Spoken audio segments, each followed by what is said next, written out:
جانوروں کی بادشاہی کا شاندار سفر۔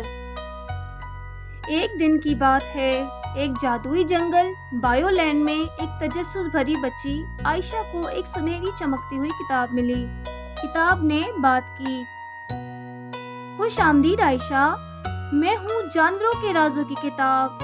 آج میں تمہیں جانوروں کی دنیا کا سفر کرواؤں گی اور بتاؤں گی کہ جانور کس طرح تقسیم کلاسیفیکیشن کیے جاتے ہیں۔ عائشہ خوشی سے کتاب کے اندر قدم رکھتی ہے اور اچانک وہ ایک بڑے جنگل میں جہاں پہنچتی ہے جہاں ہر طرف جانور ہی جانور تھے۔ ممالیہ مینز میملز۔ سب سے پہلے اس کا استقبال کیا شیر لیو نے۔ میں ایک ممالیہ ہوں، شیر نے زور سے کہا۔ ہمارے جسم پر بال یا کھال ہوتی ہے اور ہم اپنے بچوں کو دودھ پلاتے ہیں۔ ہاتھی، بلیاں، کتے اور حتیٰ کہ انسان بھی ممالیہ ہیں۔ برڈز پرندے۔ اوپر آسمان پر پرندے خوشی سے چہک رہے تھے۔ ایک پرندہ بولا، ہم پرندوں کے پاس چونچ اور پرواز کرنے کے لیے پر ہوتے ہیں۔ زیادہ تر پرندے اڑ سکتے ہیں لیکن کچھ پرندے جیسے شتر مرغ نہیں اڑتے۔ ہم سب انڈے دیتے ہیں۔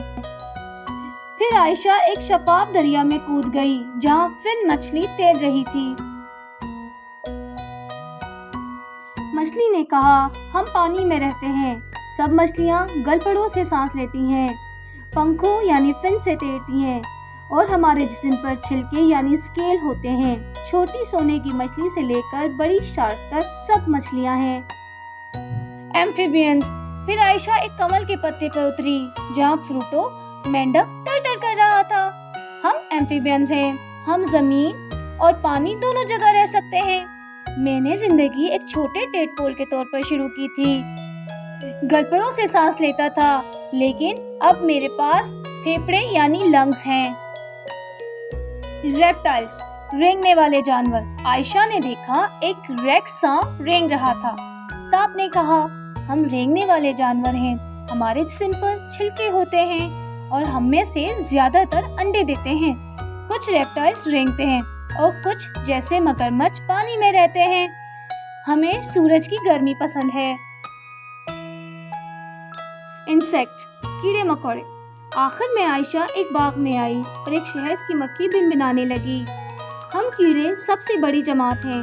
ہمارے پاس 6 ٹانگیں، 3 جسمانی حصے ہوتے ہیں اور اکثر کے پاس پر بھی ہوتے ہیں۔ تتلیاں، چوٹیاں اور شہد کی مکھیاں سب میرے رشتہ دار ہیں۔ پھر سنہری کتاب نمودار ہوئی اور بولی، اب تمہیں پتہ چل گیا عائشہ، جانور مختلف گروہوں میں تقسیم ہوتے ہیں جیسے ممالیہ، پرندے، مچھلیاں، ایمفیبینز، رینگنے والے اور کیڑے مکوڑے۔ ہر گروہ کی اپنی خاص پہچان ہے۔ ایک روشنی کی چمک کے ساتھ عائشہ واپس اپنے گھر تھی، اس کے ہاتھ میں وہی جادوئی کتاب۔ وہ مسکرا کر بولی، واہ، جانوروں کی دنیا تو زمین کا سب سے دلچسپ خاندان ہے۔ اور اس دن کے بعد عائشہ نے وعدہ کیا کہ وہ ہمیشہ جانوروں اور ان کے گھروں کی حفاظت کرے گی۔